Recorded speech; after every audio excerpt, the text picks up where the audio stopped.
Hello मेरे प्यारे बच्चों, जानना चाहते हैं कि आज के प्रयोग में क्या है? तो आइए देखते हैं। बच्चों, आपने रसोई घर में लोहे का तवा तो देखा ही होगा। जी दीदी। तो क्या आप बता सकते हैं कि इसमें लकड़ी का हत्था क्यों लगा होता है? ये तो नहीं पता दीदी। देखिए, लकड़ी में से ऊष्मा स्थानांतरित नहीं होती, यानी कि लकड़ी स्वयं में से ऊष्मा को जाने नहीं देती। इसलिए गर्म लोहे के तवे को पकड़ने के लिए उसमें लकड़ी का हत्था लगाया जाता है। लेकिन क्या आप जानते हैं कि और भी ऐसे कई पदार्थ हैं जो कि ऊष्मा के चालक और कुचालक हैं? आइए आज हम एक प्रयोग की सहायता से ऊष्मा के चालकों और कुचालकों को पहचानना सीखेंगे। इस परीक्षण के लिए हमें चाहिए क्लैंप और स्टैंड,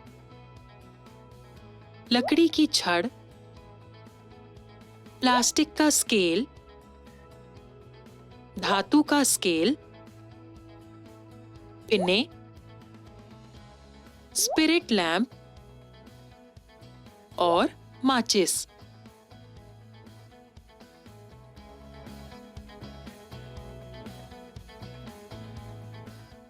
माचिस का उपयोग सावधानी से करें व गर्म स्केल को हाथ से न छुएं।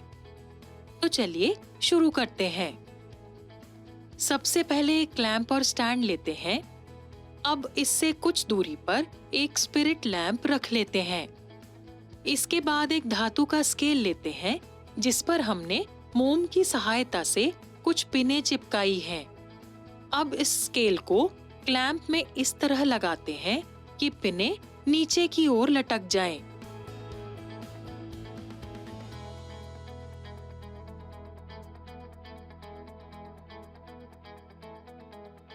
इसके बाद माचिस की सहायता से स्पिरिट लैंप को जला लेते हैं। लेकिन ध्यान रहे कि स्पिरिट लैंप की स्थिति स्केल के सिरे के ठीक नीचे हो।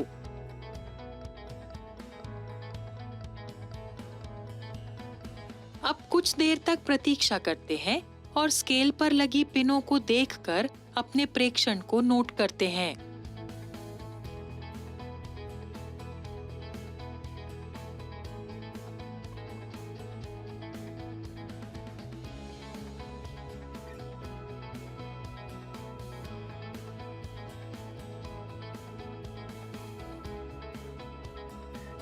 इसी तरह से अब स्टैंड में लकड़ी की एक छड़ लगाते हैं जिस पर हमने मोम की सहायता से पिनें चिपकाई हैं।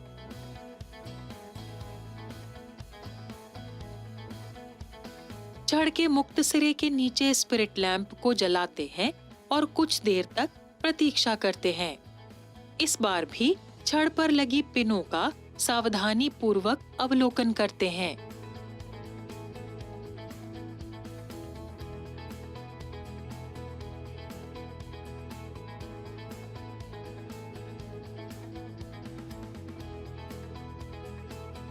अब इसी प्रक्रिया को प्लास्टिक के स्केल जिस पर मोम की सहायता से पिनें चिपकाई गई हैं, के साथ दोहराते हैं।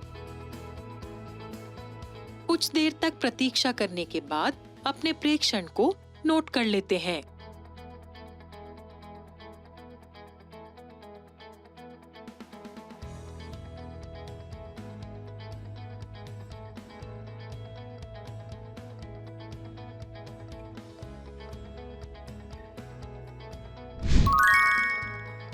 तो हमने क्या देखा? हमने देखा कि पहली स्थिति में धातु के स्केल को कुछ देर गर्म करने पर उस पर मोम की सहायता से लगी हुई पिनें एक-एक करके गिर जाती हैं। दूसरी स्थिति में लकड़ी की छड़ स्वयं ही आग पकड़ लेती है, किंतु उस पर लगी पिनें नहीं गिरती हैं। इसी प्रकार तीसरी स्थिति में प्लास्टिक के स्केल को गर्म करने पर स्केल पिघल जाता है, किंतु उस पर लगी पिनें भी नहीं गिरती हैं।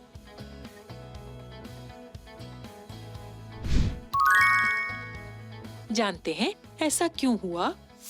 बच्चों, जो पदार्थ ऊष्मा को स्वयं में से आसानी से प्रवाहित होने देते हैं यानी कि बहने देते हैं, उन्हें ऊष्मा के चालक यानी गुड कंडक्टर्स ऑफ हीट कहते हैं। धातुएं जैसे लोहा, तांबा, एल्यूमीनियम आदि ऊष्मा के चालक होते हैं। जो पदार्थ ऊष्मा को स्वयं में से प्रवाहित होने नहीं देते हैं, उन्हें ऊष्मा के कुचालक यानी कि पुअर कंडक्टर्स ऑफ हीट कहते हैं। लकड़ी, प्लास्टिक आदि ऊष्मा के कुचालक होते हैं। अब चूंकि धातु का स्केल ऊष्मा का चालक है, इसलिए गर्म करने पर ऊष्मा प्रवाहित होकर इस पर लगे मोम तक पहुंच जाती है और मोम पिघल जाती है। फलस्वरूप मोम की सहायता से लगी पिनें भी एक एक करके नीचे गिर जाती हैं। किंतु लकड़ी और प्लास्टिक के स्केल ऊष्मा के कुचालक हैं। इन्हें गर्म करने पर इनमें ऊष्मा प्रवाहित नहीं होती है, जिसकी वजह से मोम नहीं पिघलता और पिनें भी नीचे नहीं गिरती हैं। एक ही जगह पर गर्म होने के कारण लकड़ी और प्लास्टिक जलने अथवा पिघलने लगते हैं।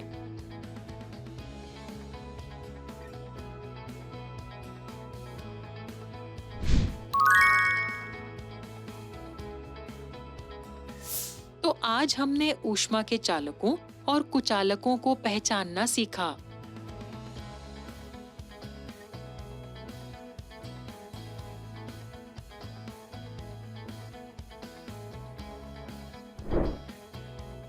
तो ये था आज का प्रयोग। फिर मिलेंगे एक नए और रोचक प्रयोग के साथ।